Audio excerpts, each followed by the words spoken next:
ಗಂಟೆಯಲ್ಲಿ ಅವಳು ಎಷ್ಟು ಅವನಿಗೆ ಟಾರ್ಚರ್ ಕೊಟ್ಟಿದ್ದಾಳೆ ಅಂದರೆ ನನಗೆ ಗೊತ್ತು. ಅವಳು ಕಾಲು ಹಿಡಿಲಿಕ್ಕೆ ಹೋಗ್ತಾಳೆ ಪೇಟೆಯಲ್ಲಿ ನಡು ರಸ್ತೆಯಲ್ಲಿ, ಆದರೂ ಅವಳು ಕೇಳುವುದಿಲ್ಲ. ಅವಳ ಅಪ್ಪನ ಕಾಲ್ ಬರ್ತದೆ, ಅದನ್ನು ಮಾತಾಡ್ತಾಳೆ. ಇವ ಮಾತಾಡ್ತಾನೆ, ಒಮ್ಮೆ ಹೇಳಿ ಕಾಲಿಗೆ ಕಾಲು ಹಕ್ಲಿ ಅಂತ ಹೇಳ್ತಾನೆ. ಆದರೆ ಎಷ್ಟು ರಿಕ್ವೆಸ್ಟ್ ಮಾಡಿದ್ರು ಅವನು ಕೇಳ್ಕೊಳ್ಳೋದಿಲ್ಲ. ಅವಳು ರಂಪಟನೆ ಅವಳಿಗೆ ಆಗ್ತದೆ. ನಾನು ಸಾಯ್ತೇನೆ ಅಂತ ಹೇಳಿ ಬಂದಿದ್ದೀನಿ ಅಂತ ಅವನಿಗೂ ಬೆದರಿಕೆ ಆಗ್ತಾಳೆ ಅವಳು.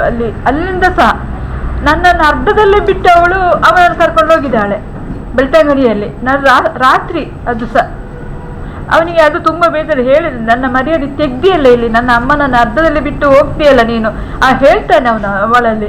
ಆದರೂ ಅವಳು ಏನು ಅದು ಮಾತಾಡೋದಿಲ್ಲ, ಅವಳು ಮಾತಾಡ್ಕೊಂಡು ಹೋಗ್ತಾಳೆ. ಅಷ್ಟು ಚಿತ್ರಹಿಂಸೆ ಅವನಿಗೆ ಕೊಟ್ಟಿದ್ದಾಳೆ. 1 ಗಂಟೆಯಲ್ಲಿ ನಾನು ನೋಡಿದೆ ಇದು ದೃಶ್ಯ. ನಾನು ಮತ್ತು ಅವಳು ಒಬ್ಳೇ ಬಂದದ್ದು 2 ವೀಲರಲ್ಲಿ, ಒಬ್ಳೇ. ಜೊತೆಯಲ್ಲಿ ಯಾರಿದ್ರು ನಮ್ಗೆ ಗೊತ್ತಿಲ್ಲ. ನಮ್ಮ ಎದುರು ಬಂದದ್ದು ಅವಳು ಒಬ್ಳೇ ಮಾತ್ರ. ಹಿಂದುಗಡೆ ಯಾರು ಇರ್ಬೋದು ಅವಳಿಗೆ, ಆದರೆ ಅವಳು ಇರಲಿಲ್ಲ, ಒಬ್ಬಳೇ ಇದ್ದದ್ದು. ಸಿಸಿ ಕ್ಯಾಮರಾ ನೆಲ್ಲಿಯಾಡಿ ಸೈಡ್ ಜಡ್ಜ್ ಹೈಸ್ಕೂಲ್ ಹತ್ರ ಅದು ಪರಿಶೀಲಿಸಿದ್ರೆ ಎಲ್ಲ ಗೊತ್ತಾಗ್ತದೆ. ಆಸ್ಪಾಸಲ್ಲಿ ಸುಮಾರು ಸಿಸಿ ಕ್ಯಾಮರಾ ಉಂಟಲ್ಲಿ. ಇತ್ತೀಚೆಗೆ 17:3 ಆಗಿತ್ತು. ಈಗ ಮುಖ್ಯ ಅಂದ್ರೆ ಸಿಸಿ ಕ್ಯಾಮರಾ. ಅವಳ ಮೈಯಲ್ಲಿ ಪೇಪರ್ ನಾನು ಕೇಳಿ ಏನ್ ಮಗನೆ ಅಂತ, ಏನಿಲ್ಲ ಏನಿಲ್ಲ ಅಂತ ಹೇಳ್ತಾನೆ ಅವನು. ಅಲ್ಲಿಂದ ಸಹ ಏನಿಲ್ಲ ಅಂತ ಅಷ್ಟು. ನಾನು 1 ಗಂಟೆಯಲ್ಲಿ ಇದು ನೋಡಿದ ವಿಚಾರ ನನಗೆ. ಮತ್ತೆ ಅವಳ ಮನೆಯಲ್ಲಿ ಎಷ್ಟು ಟಾರ್ಚರ್ ಕೊಟ್ಟಿದ್ದಾಳೆ ನನಗೆ ಗೊತ್ತಿಲ್ಲ ವಿಷಯ. ಎಲ್ಲಾ ತರದ ನಮಗೆ ಹಿಂಸೆ ಕೊಟ್ಟಿದ್ದಾಳೆ ಅವಳು. ಮತ್ತು ಮದುವೆ ವಿಚಾರದಲ್ಲಿ ಫಸ್ಟ್ ಒಬ್ಬನನ್ನು ಮದುವೆ ಆಗಿದ್ದಾಳೆ, ಡೈವರ್ಸ್ ಆಗಿದೆ. 2ನೇ ಸಂಜಯ್ ಕುಮಾರ್ ಅಂತ ಇರಬೇಕು, ಅವನ ಮೇಲೆ ಇವಳು ಕಂಪ್ಲೇಂಟ್ ಕೊಟ್ಟಿದ್ದಾಳೆ ಪೊಲೀಸ್ ಸ್ಟೇಷನ್ ಇದರಲ್ಲಿ, ಪಾಂಡವೇಶ್ವರ ಪೊಲೀಸ್ ಸ್ಟೇಷನ್ ಅಲ್ಲಿ. ಹೀಗೆ ಅವರ ತಂದೆ ತಾಯಿ ನನಗೆ ಚಿನ್ನ ಎಲ್ಲ ನಮ್ಮದು ದೋಚಿದ್ರು, ಏನೆಲ್ಲ ಹಿಂಸೆ ಕೊಟ್ಟಿದ್ದಾರೆ ಅಂತ.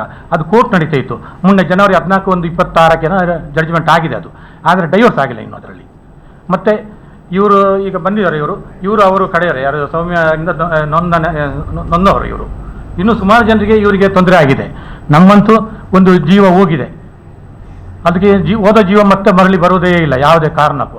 ಆದರೆ ನಮ್ಮಂಥ ತಂದೆ ತಾಯಿಗೆ ಇನ್ನು ಯಾವುದೇ ಕಾರಣದಿಂದ ಅವಳಿಗೆ ಅನ್ಯಾಯ ಆಗಬಾರ್ದಂತೇಳಿ ನಿಮ್ಮ ಹತ್ರ ಕೈ ಮುಗಿದು ಕೇಳ್ತೇನೆ. ನಿಮಗೂ ಮಾನವೀಯತೆ ಇದೆ, ನಮಗೂ ಮಾನವೀಯತೆ ಇದೆ. ಇವತ್ತಿದ್ದ ಮನುಷ್ಯ ನಾಳೆ ಇರುವುದಿಲ್ಲ. ಆದರೆ ಸೌಮ್ಯಲಂಥ ಹುಡುಗಿ ಇನ್ನು ಮುಂದೆ ಯಾರಿಗೂ ಅವಳ ಅನ್ನಿ ಟ್ರಾಫ್ ಗ್ಯಾಂಗಲ್ಲಿ ಸಿಕ್ಕಾಕೊಂಡು ಒದ್ದಾಡುವಂಥ ಪರಿಸ್ಥಿತಿ ಯಾರಿಗೂ ಬರಬಾರ್ದು, ಯಾವ ಜೀವಿಗೂ ಬರಬಾರ್ದಾಗೆ ನೀವೆಲ್ಲ ಇದಕ್ಕೆ ಸಹಕರಿಸಬೇಕು. ನನ್ನ ಮಗನಿಗೆ ಆ ಫೋಟೋ ನೋಡಿದರೆ ನಿಮ್ಗೆ ಗೊತ್ತಾಗ್ತದೆ, ಮೊಬೈಲ್ ಸಿ ಸಿ ಕ್ಯಾಮರಲ್ಲಿ ನೋಡಿ ಅವನು ಎಂಥ ಇದರಲ್ಲಿದ್ದ. ಅವತ್ತು ಇವಳು ಬೈಯುವಾಗ ಅವನ ಕಣ್ಣ ನೀರು ಹಾಕಿದ್ದಾನೆ ನೋಡಿ ನೀವು. ಎಂಥ ಇದ್ದವರಿಗೂ ಇವಳಿಗೆ ಗಾಲ್ ಬ್ಲಡರ್ ಅಂತ ಹೇಳಿದರೆ ಪಿತ್ತಕೋಶದ ಕಲ್ಲಿನ ಆಪರೇಷನ್ ಆಗಿದೆ. ಇವಳಿಗೂ ಇದು ಮಾಡಿ ಎಲ್ಲಿ ಹಾಕಿದ್ದಾಳೆ. ಆ ರಿಪೋರ್ಟ್ ನೋಡಿ ಇಷ್ಟು ದಪ್ಪ ಇದೆ ತಂದೆಯವೆಲ್ಲ. ಅದನ್ನು ನೋಡಿದರೆ ನಿಮಗೆ ಅರ್ಥ ಆಗ್ತದೆ ಇವಳ ಪರಿಸ್ಥಿತಿ ಹೇಗೆ ಅಂತ. ಆದರೂ ಮಾನವೀಯತೆ ಅವನು ರಿಕ್ವೆಸ್ಟ್ ಮಾಡಿದಂತೆ ಯಾರ ಸೌಮ್ಯನ ತಂದೆ ತಾಯಿ ಹತ್ರ, ನನ್ನನ್ನು ಬಿಟ್ಟುಬೇಡಿ, ಒಂದು ಸರಿ ಬಿಟ್ಟುಬೇಡಿ, ನಾನು ಬಂದು ಮಾತಾಡುವ ಅಂತ. ಆದರೂ ಇವಳು ಬಿಟ್ಟಿಲ್ಲ.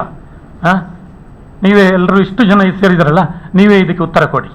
ನಮ್ಮ ಹತ್ರ ಇನ್ನೂ ಹೆಚ್ಚಿನ ಮಾತಾಡೋದು ಏನಿದೆ ಇವಳು ಮಾಡುವಂಥ ಒಂದು ಇದಕ್ಕೆ. ಆಮೇಲೆ ನಾವು ಇಲ್ಲಿಗೆ ಪೊಲೀಸ್ ಕಂಪ್ಲೇಂಟ್ ಮಾತ್ರ ನಾವು ಕೊಡುವಾಗ ಸ್ವಲ್ಪ ಲೇಟ್ ಆಗಿದೆ. ಯಾಕಾಗಿದೆ ಅಂತಂದರೆ ಇವಳು ಹೇಳಿದ್ರು ನನಗೆ ತೊಂದರೆ ಆಗ್ತಿದೆ, ಬೇಡ ನನಗೆ ಒಂದು ಮರ್ಯಾದೆಯಲ್ಲಿದೆ. ಇವಳಿಗೆ ನನಗೆ ಮದುವೆಯಾಗಿ 32 ವರ್ಷ ಆಯಿತು. ಈ 32 ವರ್ಷದಲ್ಲಿ ಇವಳು ಪೊಲೀಸ್ ಮೆಟ್ಲು ಹತ್ತಿಲ್ಲ, ತಾಲೂಕಾಸು ಮೆಟ್ಲು ಹತ್ತಿಲ್ಲ, ಯಾವುದೇ ಇದಕ್ಕೆ ಹೋಗಿಲ್ಲ. ಗೊತ್ತಾಯ್ತಲ್ಲ. ಹಾಗೆ ಇವಳು ಸ್ವಲ್ಪ ಮರ್ಯಾದೆಗೆ ಅಂಜಿದ್ಲು. ಹಾಗೆ ನಾನು ಸ್ವಲ್ಪ ಹಿಂದೆಟ್ಟು ಹೊಡೆದಿದ್ದು ಹೌದು. ಸ್ವಲ್ಪ ತಡವಾಗಿ ನಾವು ಕಂಪ್ಲೇಂಟ್ ಕೊಟ್ಟಿದ್ದು 26ನೇ ತಾರೀಕಿಗೆ ಕಾರ್ಕಳ ನಗರದಲ್ಲಿ ನಾವು ಕೊಟ್ಟಿದ್ದು ಹೌದು. ಆದರೆ ಇವತ್ತು ನೋಡಿ ನಮಗೆ ಆದಂಥ ಅನ್ಯಾಯ. ಮೊನ್ನೆ 29 ತಾರೀಕು ಬೆಳಿಗ್ಗೆ 3 ಗಂಟೆ 9 ನಿಮಿಷಕ್ಕೆ ಅವನು ತಿರುವುದ.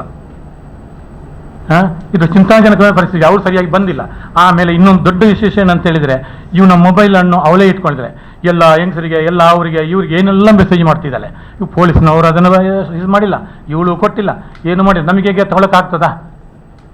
ಇವಳು ಏನಂತ ಹೇಳಿದ್ರೆ ರಿಜಿಸ್ಟರ್ ಮ್ಯಾರೇಜ್ ಆಗಿದೆ ಅಂತ ಸುಮ್ಮನೆ ನಾಟಕಸ್ಲೆ. ಇವಳಿಗೆ ಕೋರ್ಟ್ಗೆ ಆ್ಯಕ್ಚುಲಿ ಸಬ್ ರಿಜಿಸ್ಟರ್ ಆಫೀಸ್ಗೆ ಮೊದಲಾಗಿದ್ದು ವಿಚಾರ ಹೇಳಿಲ್ಲ, ಬೇರೆ ಮದುವೆ ಆಗಿದೆ ಅಂತ. ನಾವು ಮೊಬೈಲ್ ತೊಗೊಳಕ್ಕಾಗ್ತದಾ? ಇವಳ ಹತ್ರ ಉಂಟು, ಕಾರಿನ ಕೀ ಇವಳ ಹತ್ರ ಉಂಟು ಎಲ್ಲ. ಈಗ ಯಾರು ಅದನ್ನು ಇದು ಸೀಸ್ ಮಾಡೋದಿಲ್ಲ. ನಾಳೆ ಹೆಚ್ಚು ಕಮ್ಮಿ ಆದರೆ ಯಾರು ಜವಾಬ್ದಾರಿ ಅದಕ್ಕೆ? ಎಲ್ಲ ನೋಡಿ ಕೋಮ ಸ್ಥಿತಿಯಲ್ಲಿದ್ದಾಗ ಯಾರ್ಯಾರಿಗೆ ಎಂತೆಂಥ ಮೆಸೇಜ್ ಮಾಡಿದಾಳೆ ಇವಳು. ಈಗ ಯಾರೇ ಆಗಲಿ ಒಂದು ಮಾನವೀಯತೆ ಇರಬೇಕು. ಹಣ ಆಗ್ತದೆ, ಇವತ್ತಿರುತ್ತದೆ, ನಾಳೆ ಹೋಗ್ತದೆ. ಆದರೆ ಈ ಥರದ ಒಂದು ದುಷ್ಕೃತ್ಯ ಎಸಗಾಗಬಾರ್ದು ಯಾರಿಗೇ ಆಗಲಿ, ಯಾರಿಗೂ ಅದನ್ನು ನೋವಾಗಬಾರ್ದು. ಅದಕ್ಕೆ ನೀವು ಮಾಧ್ಯಮ ಮಿತ್ರರು, ನಿಮಗೆಲ್ಲ ಗೊತ್ತಿದೆ. ಅದಕ್ಕೆ ಸರಿಯಾದ ಒಂದು ಅವಳಿಗೆ ಶಿಕ್ಷೆ ಆಗುವ ಹಾಗೆ ಮತ್ತು ಸೂಕ್ತ ಒಂದು ಕಾನೂನು ಕ್ರಮ ಆಗುವ ಹಾಗೆ ಸರ್ಕಾರದಿಂದ ಒಂದು ನನ್ನ ಲೆಕ್ಕದಲ್ಲಿ SIT ತನಿಖೆ ಲೆಕ್ಕ ಮುಖ್ಯ. ಆದರೂ ಇದಕ್ಕೆ CBI ಅಥವಾ NIA ಕೊಟ್ಟರೆ ಇವಳ ಅನ್ನಿ ಟ್ರಾಫ್ ಗ್ಯಾಂಗ್ ಫುಲ್ ಹೊರಗಡೆ ಬರ್ತದೆ. ಇದು ಬರೀ ನಮ್ಮ ಕರ್ನಾಟಕ ಜಾಗದಲ್ಲಿ ಆಗ್ತದ ಅಥವಾ ಕೇರಳದ ಆಗ್ತದ ಅಂತ ನಮಗೆ ಗೊತ್ತಿಲ್ಲ. ಯಾವುದು ಅಂತೂ ಸುಮಾರು ಜನ ಅಮಾಯಕರು ಬಲಿಯಾಗಿದ್ದಾರೆ. ಆ ಅಮಾಯಕರಿಗೆ ಬಾಯಿ ಬಿಡ್ತಾ ಇಲ್ಲ, ಎದುರ್ತಾರೆ ಇವಳ ಗ್ಯಾಂಗಿಗೆ ಎದುರಿ.